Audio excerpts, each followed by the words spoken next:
ഇന്ന് ഞായറാഴ്ച. ഇന്ന് നടന്ന 3-ാം ക്ലാസ്സിലെ ഫിഖ്ഹിൻ്റെ ഉത്തരങ്ങളാണ് നമ്മൾ നോക്കാൻ പോകുന്നത്. ശരി ഉത്തരത്തിന് ശരി, തെറ്റിന് അടയാളപ്പെടുത്തുക. ശരിയും തെറ്റും അടയാളപ്പെടുത്താനാണ്. 1. നിസ്കാരം ഏറ്റവും നല്ല സൽക്കർമ്മമാണ്. ശരിയല്ലേ? അപ്പോൾ ശരി. അടുത്ത്, വുളൂഇൻ്റെ വെള്ളം ശുദ്ധിയുള്ളതാണെന്ന് ഉറപ്പുവരുത്തണം. ശരിയാണ്, ഉറപ്പുവരുത്തണം. അടുത്തത്, ജറാദിൻ്റെ ശവം നജിസാണ്. നജിസാണോ? അല്ല. ജറാദിൻ്റെ ശവം നജിസല്ല അല്ലേ? നജിസല്ലാത്ത 3 ശവങ്ങൾ പഠിച്ചില്ലായിരുന്നോ? അതാണ് ജറാദിൻ്റെ ശവം. അടുത്തത്, മറ കൂടാതെ കിബിലക്ക് പിന്നിട്ട് വിസർജനം ജായിസാണ്. എന്താ ഈ ജായിസ് എന്ന് പറഞ്ഞാൽ? ജായിസ് എന്ന് പറഞ്ഞാൽ കുറ്റല്ല, അനുവദനീയാണ് എന്നർത്ഥം. അപ്പം മറ കൂടാതെ കിബിലക്ക് മുന്നിട്ടും പിന്നിട്ടും വിസർജനം ഹറാമാണെന്ന് നമ്മൾ പറഞ്ഞിരുന്നത് അല്ലേ? അതാണ് നമ്മൾ പഠിച്ചിരുന്നത്. അപ്പോൾ അതിലൊരു ഭാഗം മാത്രം ഇവിടെ ചോദിച്ചത്. മറ കൂടാതെ കിബിലക്ക് പിന്നിട്ട് വിസർജനം ഹറാമാണെന്ന് നമ്മൾ പഠിച്ചു. ഇവിടെ എന്താണ്? ഹറാമല്ല, അനുവദനീയാണെന്നാണ് ഇവിടെ ജായിസ് എന്നർത്ഥം. അപ്പോൾ ഇത് തെറ്റാണ്. അപ്പോൾ ഇത് തെറ്റാണ് കേട്ടോ. അടുത്തത്, കുളിക്ക് 3 ഫർളുകളുണ്ട്. കുളിക്ക് 3 ഫർളുണ്ടോ? ഇല്ല. അപ്പോൾ അതും തെറ്റാണ്. കുളിക്ക് 2 ഫർളേ ഉള്ളൂ എന്ന് നമ്മൾ പഠിച്ചതാണ് അല്ലേ?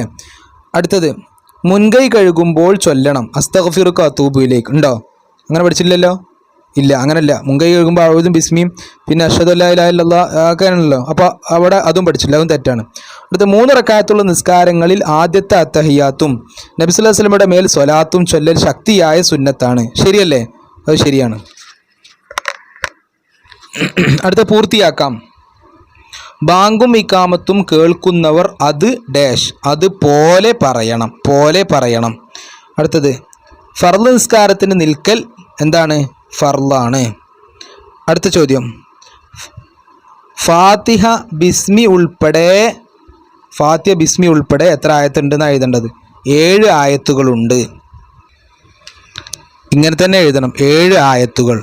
അപ്പോൾ 7 ആയത്തുകൾ. അതിലൊക്കെ സ്പെല്ലിംഗ് മിസ്റ്റേക്ക് വന്നാൽ മാർക്ക് കുറയും. ഇനി അക്കത്തിൽ എഴുതിയാലും കുഴപ്പമില്ല, മാർക്ക് കിട്ടും. അടുത്തത്, കുനിയൽ എന്നാണ് റുകൂഇൻ്റെ. ഇത് പല കുട്ടികൾക്കും കിട്ടിയിട്ടില്ല. റുക്കൂ എന്നാൽ കുനിയൽ, അങ്ങനെ പഠിച്ചിട്ടുണ്ട്. പക്ഷേ കുനിയൽ എന്നാണ് റുക്കൂയിൻ, ഇങ്ങനെ ചോദിക്കുന്ന ആരും വിചാരിച്ചിട്ടില്ലായിരുന്നു അല്ലേ? കുനിയൽ എന്നാണ് റുക്കൂയിൻ്റെ അർത്ഥം എന്നാണ് അവിടെ ഉത്തരം. ഇവിടെ റുക്കൂ കുനിയൽ അങ്ങനെ നമ്മൾ പഠിച്ചിരുന്നു. പക്ഷേ എന്നാണ് ഇതിൻ്റെ അർത്ഥം, ഇതാണ് ചോദിച്ചത്. അപ്പോൾ കുനിയൽ എന്നാണ് ഇതിൻ്റെ അർത്ഥം. അപ്പോൾ ഈ അർത്ഥം എന്നാണ് എഴുതേണ്ടത്. ഇത് എഴുതിയാലേ നിങ്ങൾക്ക് കറക്റ്റ് മാർക്ക് കിട്ടുള്ളൂ, അർത്ഥം. അടുത്ത ചോദ്യം, അല്ലാഹുമ്മ സ്വല്ലി അലാ സയ്യിദിന മുഹമ്മദിനിൻ നബിയിൽ ഉമ്മിയി വ അത് പൂരിപ്പിക്കാനാണ്. ഇത് എവിടുന്ന് വന്ന ചോദ്യമാണ്? പല കുട്ടികൾക്കും അത് മനസ്സിലായിട്ടില്ല. എവിടുന്നാണ് ചോദിച്ചത്? കുനൂത്തിൻ്റെ അവസാനമാണ് അത് ചോദിച്ചത്. ഇതാ, അല്ലാഹുമ്മ സ്വല്ലി അലാ സയ്യിദിന മുഹമ്മദിനിൻ നബിയിൽ ഉമ്മിയി വ അലാ ആലിഹി വസല്ലിം. ഇത് എഴുതിയാൽ നിങ്ങൾക്ക് മാർക്ക് കിട്ടും. അടുത്ത, നിസ്കാരത്തിലെ ഫർളുകളിൽ തുമഇനീനത്ത് നിർബന്ധമായവ. നമ്മൾ റിവിഷനിൽ പറഞ്ഞിരുന്നു 4 എണ്ണം അല്ലേ? അത് റുക്കൂ, 2 സുജൂദ്, ഇടയിലെ ഇരുത്തം, എഴുത്തിദാൽ അല്ലേ? റുക്കൂ, എഴുത്തിദാൽ, 2 സുജൂദ്, ഇടയിലെ ഇരുത്തം. അതിൽ നിന്ന് 2 എണ്ണം. ഒക്കെ നമ്മൾ പറഞ്ഞ ചോദ്യങ്ങൾ തന്നെ വന്നത്. അടുത്തത്, നിസ്കാരത്തിൽ കറാഹത്തുള്ള കാര്യങ്ങൾ. അത് നമ്മൾ പറഞ്ഞതാണ്. ഇത് നിസ്കാരത്തിൽ കാലുകൾ ചേർത്ത് വെക്കൽ, തലയും ചുമലും തുറന്നിടൽ, ഒരു കാലിൽ നിൽക്കൽ, വസ്ത്രം, മുടി എന്നിവ ചുരുട്ടിവെക്കൽ, നടുവിന് കൈകൊടുക്കൽ, മുകളിലേക്ക് നോക്കലും തിരിഞ്ഞു നോക്കലും. ഇതിൽ നിന്ന് 2 എണ്ണം എഴുതിയാൽ മതി.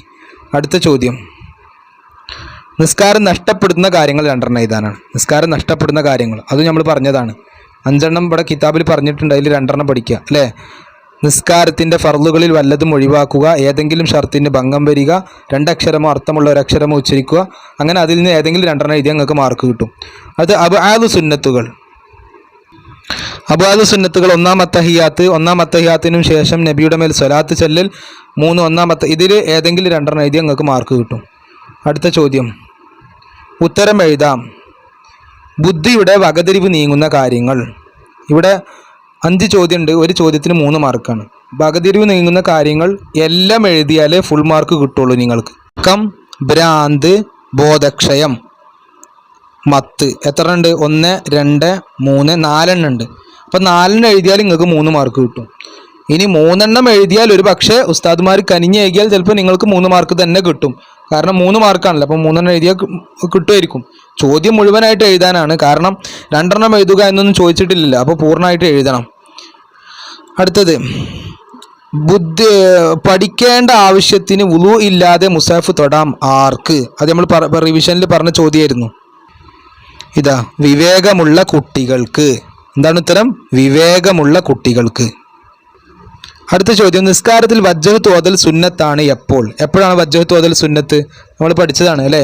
തക്ബീറത്തുൽ ഇഹ്റാം ചൊല്ലിയ ഉടനെ. തക്ബീറത്തുൽ ഇഹ്റാം ചൊല്ലിയ ഉടനെ. ഇതാണ് അതിൻ്റെ കറക്റ്റ് ആൻസർ. ഇനി അടുത്ത ചോദ്യം, സുജൂദ് എന്നാൽ എന്ത്? ഈ ചോദ്യം പല കുട്ടികൾക്കും വലിയൊരു പ്രയാസമായിട്ട് തോന്നിയിട്ടുണ്ട്. യഥാർത്ഥത്തിൽ പഠിച്ചവർക്ക് വളരെ സിമ്പിളായ ചോദ്യമാണത്. എന്താണ് സുജൂദ് എന്ന് പറഞ്ഞാൽ? 7 അവയവങ്ങൾ നിലത്തുവച്ചു അള്ളാഹുവിൻ്റെ മുന്നിൽ പരമമായ വിനയം കാണിക്കുകയാണ് സുജൂദ്. ഇതാണ് അതിൻ്റെ കറക്റ്റ് ആൻസർ. ഇത് മുഴുവൻ എഴുതിയാൽ നിങ്ങൾക്ക് ഫുൾ മാർക്ക് കിട്ടും. അടുത്ത ചോദ്യം, നിസ്കാരത്തിൽ സലാമിൻ്റെ വചനം ഏതാണ്? അസ്സലാമു അലൈക്കും അല്ലേ? അസ്സലാമു അലൈക്കും എന്നാണ് സലാമിൻ്റെ വചനം. വറഹ്മത്തുള്ള കൂട്ടിക്കൊടുക്കൽ സുന്നത്താണ്, അത്രേ ഉള്ളൂ. അടുത്ത സുജൂദിൽ എന്താണ് ചൊല്ലേണ്ടത്? നമുക്കറിയാം. എന്താ ചൊല്ലേണ്ടത്? സുബ്ഹാന റബ്ബിയൽ അഅ്ല വബിഹംദി. അടുത്ത റുക്കോയിൽ സുബ്ഹാന റബ്ബിയൽ അലീം വബിഹംദി. അടുത്ത റബ്ബി ഗഫിർലി വർഹംനി വജ്ബുർനി വർഫാനി വർസുഖ്നി വഹ്ദിനി വാഫിനി ഇവിടെ ഉണ്ട് അല്ലേ? അപ്പോൾ ഇതാണ് ആൻസർ കീ.